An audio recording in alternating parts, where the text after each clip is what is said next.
Hi, and welcome everyone to this very first press conference here in Zurich. We are very pleased to be welcoming the English team.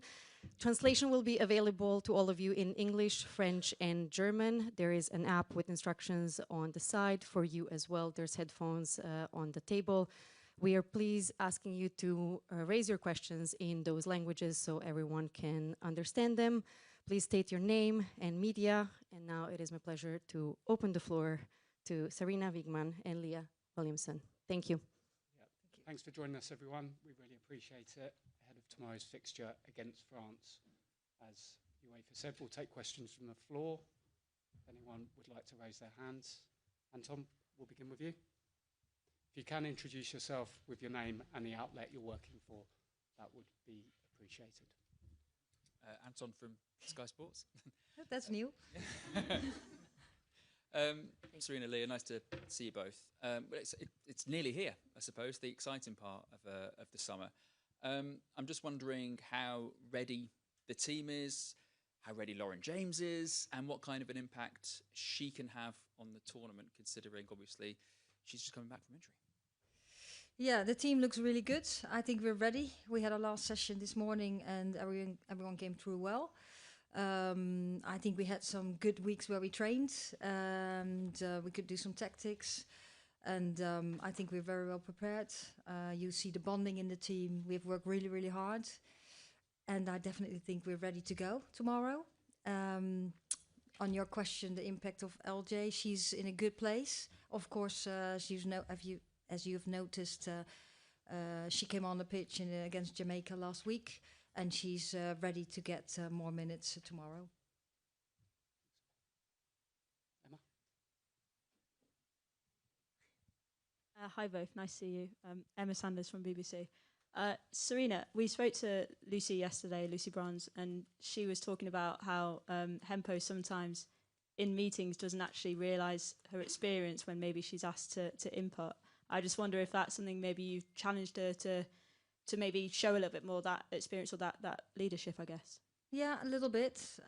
She's a very introvert person, but she does have an opinion, and we ask her a little bit more to give her opinion. And I think she's grown so much in football, but also as a person, and that's what we see too. Thank you. Go to the front, please. Hi, Sarina. Hi, Leah. Leah, what do you like about playing with Alex, and how does she differ to Millie? I think Alex is an exceptional ball player. She sees things that, not many do. She's always at such a high performance. I think when you play next to somebody like Alex, she demands so much of herself and then naturally of you too. Her experience and everything about her. I mean, she's one of my best mates, so I have a good time playing. But she's also one of those players that you don't want to let down because her level is so consistently high. And how does she differ to Millie? To Millie, I think there's loads of differences in terms of. I think that mostly, obviously, the physicality of it. Millie is blessed in ways that people like me and Alex are probably not, and she has those strengths. And I think, we have to do talk in a different way, I suppose. And it's Ian's last tournament as well. How has he helped you as a person and as a player? I think his football brain. He works so hard, and he's a very tactical man. He's got a lot of ideas about football, and he always challenges me. Sometimes he knows he pushes me sometimes because I go to bite at him. But yeah, he's been a great person to have around the team, especially in the Euros 2022. I think we all appreciate him for the role that he played and have done ever since. Super. All the best for tomorrow. Thank you. Just go behind. Thank you. Hi, both. One for Leah, Rachel Steinberg from PA in the UK. Just having missed out on the World Cup and having gone through that experience and that recovery, does it give you a new or different kind of appreciation for sitting here today on the eve of a new European Championship? Yeah, I've probably held some anxiety, I suppose, up until this moment, just because I wanted to be here and I wanted to be with the team. I wanted to experience another tournament for England. and being away from home is special when you come to another country to represent your country, and just take everything in. It's a bit different to England in 2022. So I'm just taking everything in. I'm very excited, but also so much has changed. So I'm intrigued to come back and enjoy that tournament football. I suppose you can look at this as a title defence and trying to do this a second time, but it would also be a first away from home. And I suppose, to both of you, are you looking at this as an opportunity to do something you haven't done before, in that you can now do this somewhere else, away from home turf, with obviously a lot of fans coming in, but away from home? Yeah, I think so. I think it's, again, new territory, and we've, you explain it very well, not necessarily looking at it as a defence, but a new challenge and a new opportunity to do something new. So, we take any challenge that comes our way, but it's more about focusing on the day-to-day, and that's always a dream. Every team in the tournament has a dream, but I suppose nobody really connects to it. Amelie Stiefert at ZDF. Leah, a question. You've had quite a journey with your coach the past years. How would you describe her work? How is she inspiring the team? Sarina. Yeah. Just clarifying. Affiliate. We've always said from the start, Sarina is she's a winner. She doesn't like to lose. She wants to do things the right way. She's a good person. So it as a player, you want to respect the person that you play for, which we do, and you want somebody that's going to push you and challenge you. And I think we had some hard conversations over the last couple of years of different stages of, say from my personal experience where I was at, highs, lows, and always trying to get the most out of somebody. So I think first comes the respect for her as a human, as a coach, to know that somebody's done what they've done, and to have them on your team is comforting, to say the least. If you would like to ask a question, please clearly raise your hand. Yes, we'll go. Thank you, Paul Saff from UEFA. For Sarina, you mentioned Millie Bright earlier, obviously a central defender that's normally there that is missing. Obviously for France, we've been so used to seeing Wendy Renard in defence for so many of these years. We've got a different central defence now. How much do you think that changes how France play, what challenge they pose to you, the fact that Wendy Renard is there, they have a different defence, different kind of lineup for this tournament? Yeah, I think they have played lately some games without her. She has not always been available. Of course, things have changed over time for them. And she's not in the team now. And yeah, I'm not in there. I don't have the context. And I was not there in their group or in their bubble. But what I see, like, she's an absolute legend. What I've seen, they have been trailblazers I say also with Le Sommer. They've been legends for France for the women's game, and they've been trailblazers. And and they still are, even though they're not here. Hi, Sarina. Hi, Leah. Kit from The Times. Sarina, can I just check on LJ? Would she be fit enough to start the game potentially tomorrow? Would it still likely be a roll off the bench like it was against Jamaica? Well, I'm not going to give you the lineup, but she played 30 minutes last week, so she can play more than that. So I think that will say enough. Okay, thank you. Thank you, Kip. We'll take questions this side. We'll go to Luke with his. If you put your hand up, Luke. Thank you. Luke Edwards, Daily Telegraph. How do you feel about the pressure and the expectation? Because the Lionesses have done so well going right back to 2015, have reached the minimum of the semi-finals in every major tournament.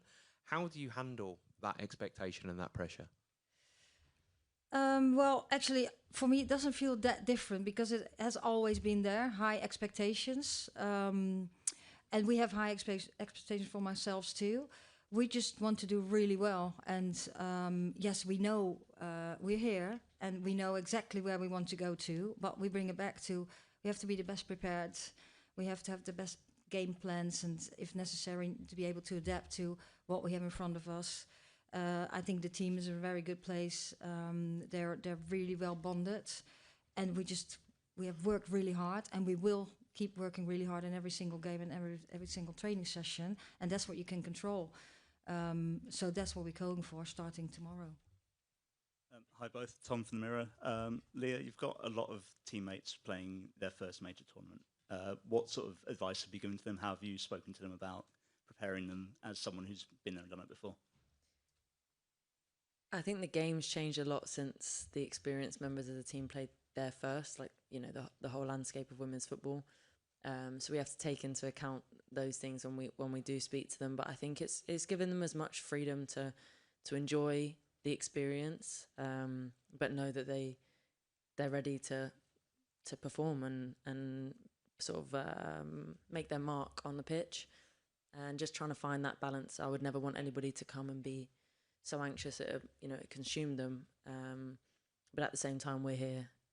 You know, it's different. There's lots of shiny things when you come to a tournament and lots of experiences to be had, but ultimately the main focus is on the pitch. And I think based off of training, and I'm sure Sarina agrees, everybody's focus is football first, which has been great, because I think sometimes with players that have never been to a tournament, this is probably me when I went to my first, you have to keep them in line a little bit because they get a bit distracted. But there's no fear of that with these guys. Thank you. Thanks, Tom. We'll take a question from the gentleman in the cap. Thank you. Bonsoir, Julien Froment pour la radio publique française Radio France. Une question pour vous, coach. Quel regard vous portez sur cette équipe de France qui est en train de changer de génération? On l'a dit, Wendy Renard n'est plus là, Eugénie Le Sommer n'est plus là non plus. Quel regard vous portez sur cette équipe de France? C'est bon? Non?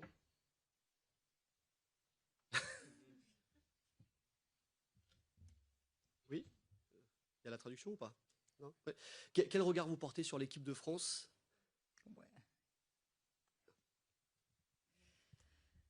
I still think I think the French team is still very, very strong. They have young players coming through, and of course Wendy Renard is not there, and Le Sommer is not there. They've been great players for the team too, and the coach picked other players. I think they're very talented. They have showed already too, and it's still a very powerful, quick team that can play really well. Thank you. Take a question at the back. Hiya, I'm Uma from TalkSport. I just wanted to ask, obviously it's been spoken about, a lot of pressure on you guys, but I wanted to talk about what it's been like in the camp. What have you done in your downtime to kind of enjoy being in Switzerland? I know Alessia Russo mentioned with her brother being on Love Island that you guys had been watching that, so I wondered if that was still part of the routine. The team have worked really, really hard, the staff, to make our environment as much of a home away from home as possible. It's been lovely. Like lots of social spaces, and I mean, whether or not this deteriorates as the tournament goes on, you spend every day together, but we're spending quite a lot of time together as it goes at the minute. Lots of Monopoly deal, cards, different games. We went out on a boat trip just to see the city that we were in on the day we arrived, so it's been nice. And there has been Love Island watching. It's the discussion around the table at breakfast. But yeah, we're supporting Giorgio, and then just trying to spend time together and relax as much as possible. But the staff, I have to give credit to the staff. They've done an incredible job setting that up for us.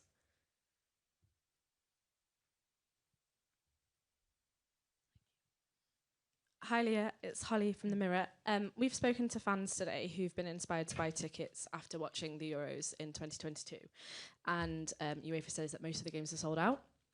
So I just wondered, obviously, does the roar of the fans, does it still give you a rush when you're on the pitch and when you first walk out, even though you're an experienced player? And how much does it help you, to spur you on to try and get those wins?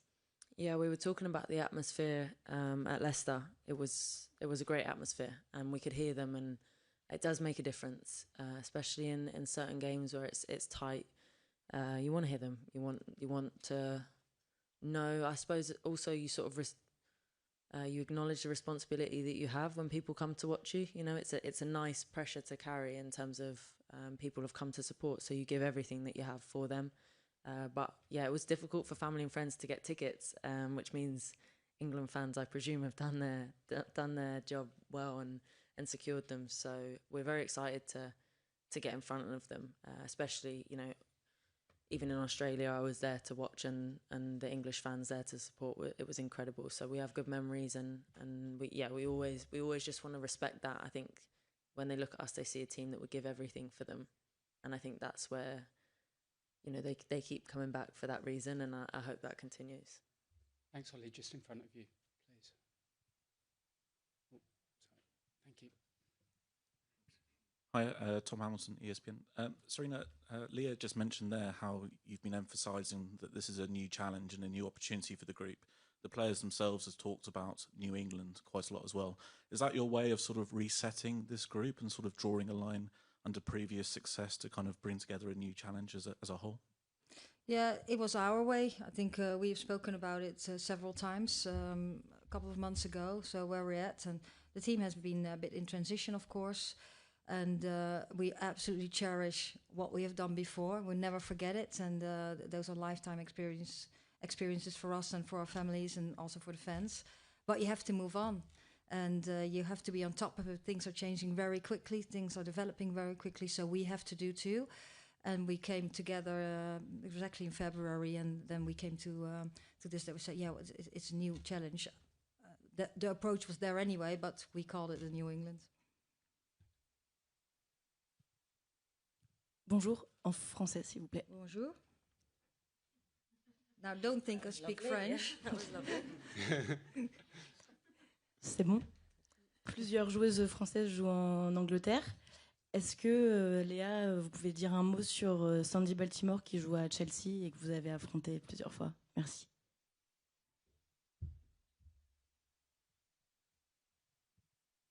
Yeah, I think I always liked Sandy as a player, watching her before she came to Chelsea, and I think obviously I don't know her as a person, but she's played a few different roles for Chelsea this year, and I think she's shown her versatility. I know that she's got an incredible shot on her, and she's a very skillful player. So yeah, I've enjoyed the challenge of playing up against her at Chelsea this year, and yeah, we'll see tomorrow. Any final questions? If not, we'll thank you for your time, and we'll see you tomorrow. Thank you very much. Thank you. See you tomorrow.